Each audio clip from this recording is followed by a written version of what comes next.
everybody. Welcome. And thank you for listening to this episode of Marriage Therapy Radio. My name is Zach. I'm here with Laura.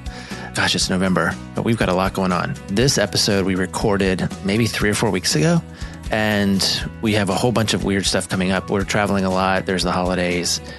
So we've had to kind of rearrange some things. We got a bunch of interviews, which I'm really excited about. But the reason I tell you about this episode is that I actually have learned a lot about what we're talking about since we recorded the episode. There's a part where I talk a little bit about using a specific tool when you're trying to correct or direct someone. I actually think that's the wrong phrasing. It's really about setting boundaries. Boundaries are really important, obviously, in any relationship. This will come off a lot like how to talk to your kids, maybe specifically your teenage girls, which is my effort. But I think it also works inside of a relationship. I just wanted to give you that heads up. Wanted to give you a heads up about a bunch of interviews that are coming up. One that I did just last week is definitely going to be in my top 5 favorite interviews, top 3, 2. I don't know. I really had fun. But yeah, for now, this is a very cool conversation. Stick around. Good morning. It has been a morning. I was all excited because we were supposed to meet early, and I took Mary to school, and I hit all the green lights, and I was like, you're like, ready to be here so on time. Proud of me. I know. But I got to school, and she was like, okay, hold on one second. And then she pulled out her makeup bag. Mm-hmm. And I sat in the car for 3 minutes while she just did her lashes or whatever else that she had to do. Takes time. So, yeah. Yeah. I did nothing. This is a naked face, as you have become very accustomed to. Oh, yeah. Do we still put this podcast? Do people see my face? Mm-hmm. Yeah, they do. Mm-hmm. Okay. And I haven't been wearing the same sweatshirt for a week and a half, so that's not a big deal. You have not, or you have been?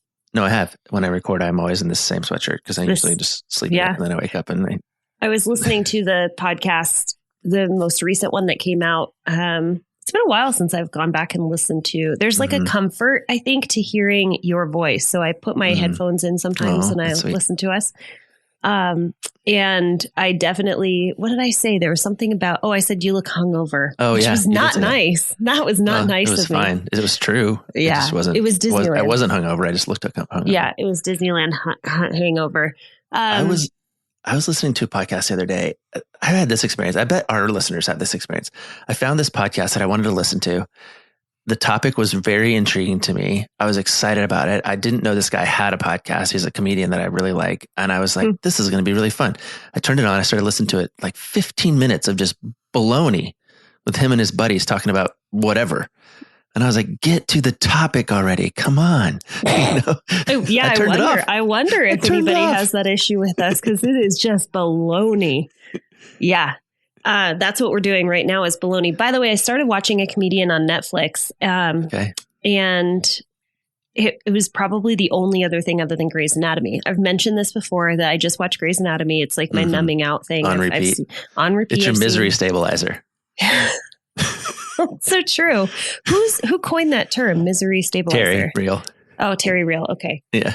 I have Dash behind me. He's scraping. Oh, I have so many things to tell you. I'm so excited. Okay. First thing. This is, again, people are going to be sad. Yep. It's baloney. I have to find this comedian because she's pretty funny. And it was really interesting because she uses her platform to sort of communicate some issues. She gets political, and it's really quite interesting. A lot of comedians do that. Do they?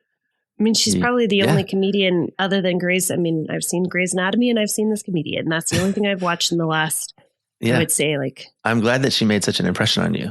She did. And I don't know her name. I don't know. She's blonde. She's attractive. Is it Lisa? I don't know. What's her last name? I don't know. I just wondered.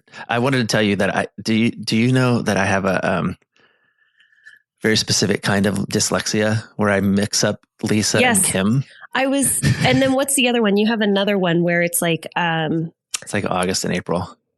I always mix up November and February because they straddle. Yeah. Anyway, I have literally, I'm not kidding you. I have a half a dozen Lisas or Kims in my practice right now. And I tell them in advance. I'm going to call you Kim. I said, I'm going to call you the wrong name. And it's a very specific name that I'm going to call you. And I'm sorry about it, but you should know that this has been a thing that I have. I think I'm trying to figure it out. I dated this girl, or I wanted to date this girl in high school named Kim. And I asked her to prom and she said no, which was amazing. So I went to Dollywood. Did I tell you that? So you went to Dollywood? I think I didn't have go to my heard prom. the story. I went to Dollywood. Yeah, I think I've heard. But anyway, the story. next person I dated seriously was Lisa. And I don't think I ever called Kim Lisa, but I know I called Lisa Kim. And I don't think she liked it very much. My husband called me by another name once when we first started dating. It was super close. Once. And then we addressed it and it was never done again. So I guess it's been since 1992 I've had this dyslexia. Yeah. Huh. So the first girl that you wanted to date that said no to you and you went to Dollywood, her name was either Lisa or Kim. It was definitely Kim. Yeah. Okay. We're unclear on this. Yeah. Okay. Here's the other thing I'm really excited about. Okay. We are getting Smidge. It's happening. Oh. Yes. I'm sad about that. I now have strong dislike for both of your dogs' names. Because I start out with a name. Like we were going to name the first dog Whiskey. Whiskey was an unfortunate. Why? No, because you had a dog and you're like, look at my dog that I'm getting. This is the dog that I'm getting. It's called Dash. No. And then you didn't get that dog. And then you named your new dog Dash. Mm-hmm. Yeah. So you named your old dog Dash and then you didn't get your old dog. And so you took the old dog's name and you gave it to the new dog. That's true. But they were meaningless to me. I didn't even meet these dogs. They were just photographs to me. And I was like, whatever dog I get, the name is going to be Dash. But this is definitely a Dash. But we're going to get Smidge. I have a little cute picture of this little rodent looking thing that is, I don't know, 2 weeks old. And the Saturday after Thanksgiving, we will be coming home with a Smidge. Okay. Are you ready to stop the baloney? Hold on. Look at I was going to say, do you still have a hard stop at 8:30? Yeah. My friends are gathering in my home as we speak. Do you see that little spotted rat looking thing? That is a new puppy that will be mine. Okay. Okay, fine. Hey everybody, it's me, Zach, as if it would be someone else. I just wanted to chime in and talk about how, I don't know about you, but I have so many subscriptions to so much stuff. I don't even know what it is. I might have 4 different subscriptions through Amazon. Of course, we watch all the stuff. And anyway, I realized that I am definitely throwing money away and was so delighted to get an opportunity to talk about Rocket Money, which is formerly known as Truebill. Some studies suggest that Americans believe they spend about $80 a month on subscriptions. When I used the app, turns out it's closer to $300. So I just chimed in with the app and it just helped me clean all that stuff up. You yourself could be wasting hundreds of dollars each month on subscriptions you don't even know about. So again, I'm going to recommend that you find this app called Rocket Money. It's formerly known as Truebill. The app shows you all your subscriptions in one place, and then it cancels for you whatever you don't still want. Rocket Money can even find subscriptions that you didn't know you were paying for. You may even find that you've been double charged for a subscription. That didn't happen to me, but it could happen to you. And all you have to do to cancel a subscription is press cancel. Rocket Money takes care of the rest. So if you want to get rid of useless subscriptions with Rocket Money, go now to rocketmoney.com/marriage therapy. Seriously, it could save you hundreds of dollars per year. That's rocketmoney.com/marriage therapy. I know our code is usually MTR, but this time you can cancel your unnecessary subscriptions right now at rocketmoney.com/marriage therapy. I want to tell you about this thing that I've been learning about because I think it's helpful. Speaking of teenage girls who put on their makeup in the car or who, I've been using this, I literally have been reading this to figure out how to be a better parent, but I tell people about it and they get really excited, but there's 3 tools actually, and they all are little like anagrams. Anagrams. Is that where like your first letter starts to mean something? Like it means like, sure. But is this episode for parents of teenage children? I can tell you that there are plenty of wives who would like their husbands to learn these tools and plenty of husbands who would like their wives to learn these tools. To be better lovers, better partners, better partners. Yeah. Okay. Got it. Basically, when you have anxiety that's rampant or, just not even anxiety, but let's say just stress or strain that's rampant in the relationship and you're trying to figure out how to communicate from a position of care. Sometimes that's really hard to do, as we've talked about a lot, because you're flooded and you're anxious as well, and you don't know how to meet. So I've been looking for ways to help me and my wife remember how to kind of stay calm. And so I found this reference and it's given me these 3 different tools. And I think I'll just teach them to you because they're cool. The first one is called BIFF. BIFF. Yeah. I'm going to take notes because I I want to keep track of what we're learning about. Is that your wife? Want to hear one now? Why did Alexa? Yeah, why did she just I have no idea. in? Alexa, stop. Maybe Echo, Biff stop. Maybe Biff is like a code word that if anyone ever says Biff, Alexa's like, I have to reboot. Okay. I'm going to try that, by the way, when I don't have an Alexa in this room for that reason, because she's nosy and she butts in, but I'm going to try it. Okay. Biff what does Biff stand for? Brief, informative, friendly, firm. Oh. What am I doing with this briefness? Well, when you're trying to correct or direct in a situation where there's maybe a little bit of chaos, you don't want to drag on and on. Mm-hmm. You don't want to talk about fantasies or feelings.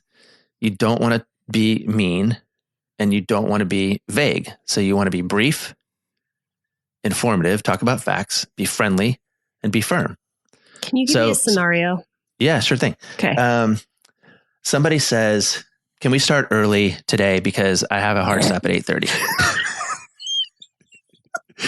We've just entered into couples therapy between Zach and Laura. No, FYI, you were the one that said I can be available at 7:45. And in my mind, I'm like, I can be here at 8. That is what I can do. Mm-hmm. I was here at 8:04. Okay. So my role in the Biff role would be to be cool. Or you said, I'm running an errand. I had an emergency with Granny or whatever. Mm-hmm. And I say, thanks so much for telling me. It means a lot that you hung out. It is hard because I was trying to be here early on your behalf and then you weren't here. And I just need to know that, or I need you to just know that is what we need to do next time or something, right? Like very brief, very informative. Like we said this, friendly. Thank you so much. Mm-hmm. Firm. If you're going to ask me to be here, I need you to be here. Blah. Mm-hmm. Done. Brief, informative, friendly, firm. I have found this works wonders, particularly when I'm engaged in a text stream. Because that's a perfect place to be brief. Right. It's very easy to be friendly. Thank you so much. Or I know you're working hard on this, or you're such a good, daughter to your mom or whatever. Like there's a whole bunch of ways that you can be friendly, but firm is the part that I think is most important because it just leaves the room for you to say, this is what I'm doing. And this is what that's about for you. And there's not this back and forth dialogue. So it might not have been the best example that I just gave you, but brief, informative, you just wanted friendly, to stick it to firm. Me. Yeah, I did want to twist the knife a little bit. Yeah. So. You said something earlier where I was like, wait, what? You said it's not an opportunity to share your feelings or fantasies. And I was like, wait, I am accustomed to sharing my feelings. This is how it made me feel when you didn't show up on time for something that you requested. Yeah, it's more like when you're correcting or directing from a position of, say, power or authority. This is why it would work primarily as a parent or maybe as a boss or something, because you're not trying to get into a debate about which one of our feelings is more important. Okay. You're just trying to say, hey, this is what we agreed on. Right. This is the boundary I have. Hey, can you take me to the store to get some stuff? I need it today for homecoming dance. Mm-hmm. Oh my gosh, that sounds really cool. And thank you so much for asking politely. I can't do that right now. I have to, I have other plans. Okay. And, so I'm not going to take you to the store. Okay. Boom. Okay. That's not the magic one though, that couples like. Couples like this other one. These two are paired. When you're engaged in conflict, again, particularly when it feels lopsided, maybe the other person has the complaint. So let's say you have the complaint. I have a job to do and a job not to do. The job to do is called setup. That's my job. If I have a complaint. You have a complaint for me. My job is to set you up. Okay. And here's how I'm going to set you up. Okay. Support, empathy, truth. Hold on. You got to go a little slower. I'm taking notes here. Support, empathy, truth. Support, empathy, truth in an environment of understanding and perseverance. I'm rolling my eyes at this point. This is real long. Understanding. I know, but I tell you what, man, it has saved me so much and my couples dig it, especially men, because they're like, what am I supposed to do right here? I'm like, support, empathy, truth, understand, persevere. Understanding and perseverance. Do you have this memorized? Because you're just kind of rattling it off. I do. I have it memorized. That's very impressive. No, that's what anagrams do. They help you like just remember stuff. Yeah. Side note, I was teaching my son yesterday. I don't think anagram is the right word, but we'll figure it out. Monogram? You're teaching your son. No, it's not a monogram. You're teaching your son yesterday. Oh, how to remember people's names. And I was like, when people shake your hand, I said, I'm still learning this, but when people shake your hand and introduce you for the first time, he's like, hello, my name is Kim. And he says, hi, Lisa. It's nice to meet you. No, I said, you make something up in your head of like about that person's appearance, or you make some kind of like quirky little thing. And I was like, you shake somebody's hand. They're like, hi, Holden. It's nice to meet you. And in their head, they go, Holden with the blue eyes. Mm-hmm. And he goes, oh, I like that. I'm going to make up these songs. And he said, but wouldn't it be better if I just spent 2 weeks with that person? Then I would remember their name. Wouldn't it be better if I was actually their friend and tried to get to know them? Rather than just like, yeah. Okay. So she says, or you say, I'm upset and I don't know what to do. And this is really making me angry. And maybe I even think you're irrational, but my job is to go, yeah, that makes sense. And I think I understand how you would feel because this is really important. But there's things that we can do about it. We do have some options. That's the truth part. Right. Okay. But then this is my favorite when it comes to couples though. I'm seeking understanding, but more importantly, it's in a context of perseverance. We're going to get through this. Okay. We're going to make it. Like we are a thing. This is not bigger than us. We can persevere and we can go through this. I had that come up recently. Yeah. I was working with a couple yesterday and she is a listener and she was talking about this like sense of hopelessness. And she's like crying, right? I feel like you don't understand me. Mm-hmm. I'm really frustrated about this thing that we can't solve in our relationship. I just feel really alone. And she said, in that moment, normally you put your arm around me and you hug me and you tell me it's going to be okay, right? The perseverance, we can get through this. She said it was markedly different. And it made a huge impact on her that he didn't reach over and say, we're going to be okay. We're going to get through this. So I can understand how that's an important sentiment to be able to share with your partner in their moment of frustration, irritability, anger, whatever it might be, is like, we're unified. We'll get through this. It'll be okay. It's going to hurt, but we're good. Yeah. Support, empathy, truth in an environment of understanding and perseverance. I still don't understand the truth part. It's like here are like the truth might be things like I love you, I'm for you, we have options here. It's you don't want to dismiss their experience, but you do want to be able to reflect reality in a way that again is brief, informative, friendly, and firm. But I think that there's something about just being able to say this is a real Again, I think truth doesn't have to be truth relative to the issue. It could be the truth is this is really complicated. The truth is people do this. This happens to people a lot. The truth is there are more options on the table, or there are more. There are things that you're not considering. Like that can also be part of the truth.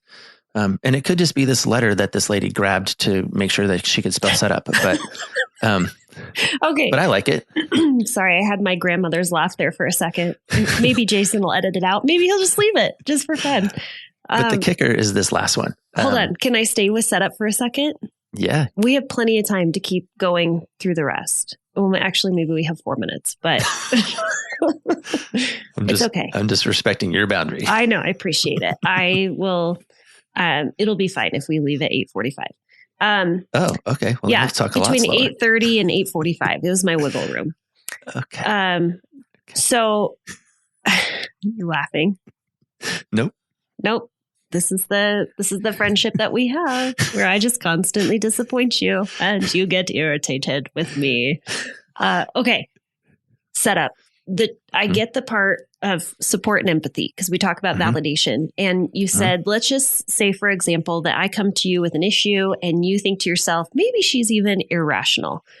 In order to show up for me, you need to be able to validate, support, and empathize. Validate my experience. I believe that what you're going through is an issue for you and that it's really frustrating or whatever it might be. But then I think I understand the truth piece of being able to say, I mean, I guess it's a part of validating, right? It's like, yeah, that is a problem that you are encountering right now. Like this, you are not crazy for thinking that this is an issue. Your feelings are valid, but also here's the reality of what's going on as well.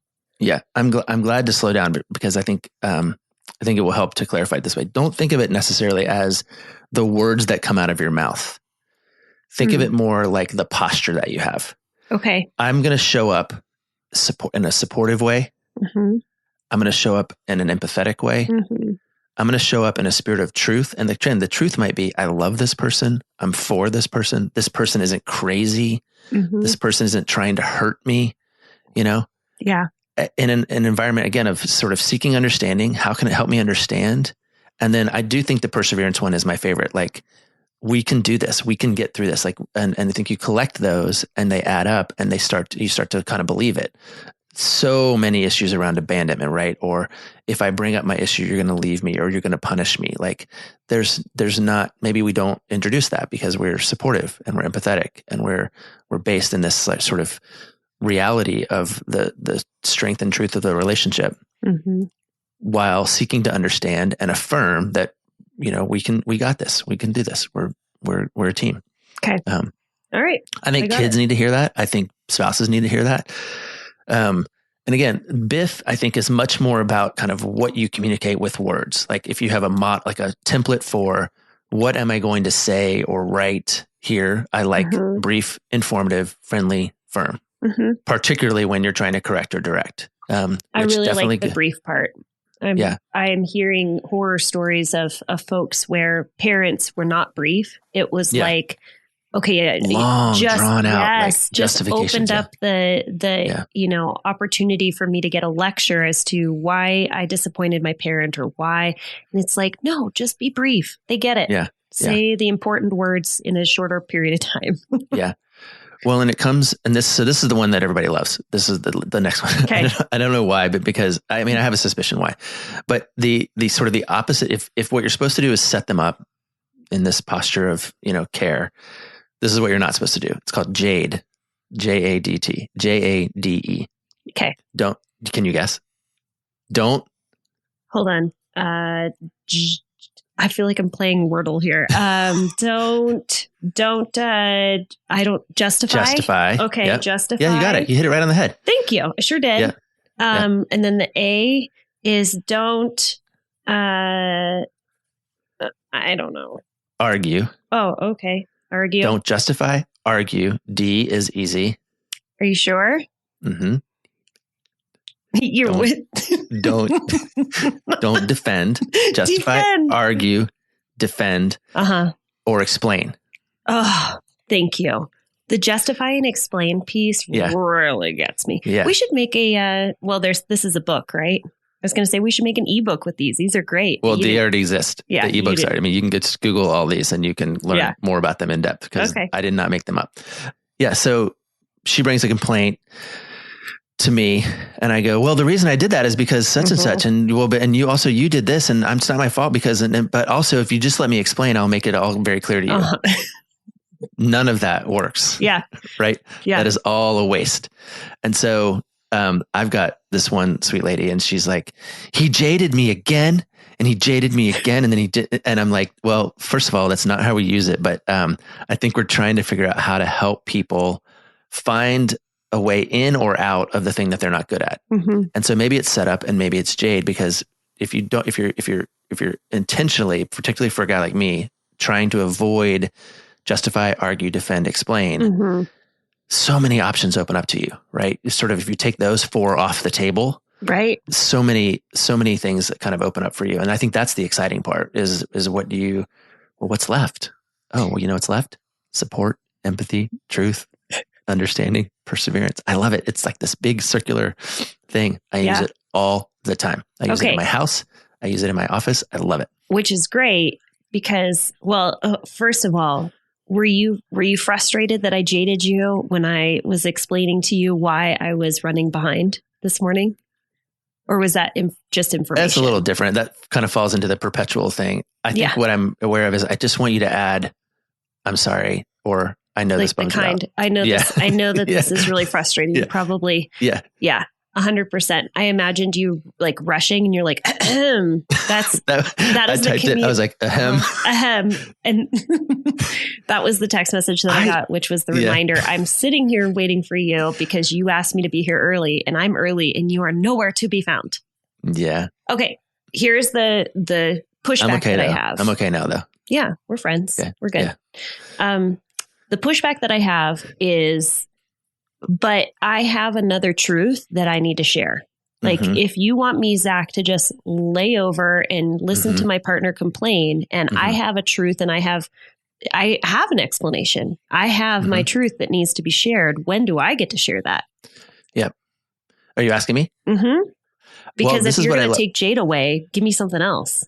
Well, I think this is what I was trying to explain to a guy yesterday, which is, 100% you have your truth. 100% you have your perspective. You might even be right, but you have to earn the right to tell that story. Yep. You know, his mind went, like, what? And I was like, it's not any different than sales. Like we've talked about this before. If you want to get the sale, you have to sort of butter up the client, or you want to make the pitch. You have to earn the right to make the pitch. You can't just walk in. And so I think to me, it's not so much don't ever explain your situation. It's just delay it long enough to make sure that when you're ready to explain or when you need to explain, you have that invitation, because maybe that explanation does solve the thing, but it doesn't solve it in the moment. Right. Yeah. I love that you say you have to earn the right. I use that all the time with my clients. I also talk about, like, imagine that your partner comes to you and they are bleeding out, and it's like your job to put that Band-Aid to like tend to them. Right. Yeah. Well, you shouldn't have climbed that rock. It would have been like, I'm telling you, I told you once before, like that doesn't work. Yeah. So like tend to their wound first. Once you've got like the bleeding under control, this is me and my Grey's Anatomy brain. Once you have the bleeding under control, I got the bleeder. Then you can then talk about what's going on for you, that you might also have a wound.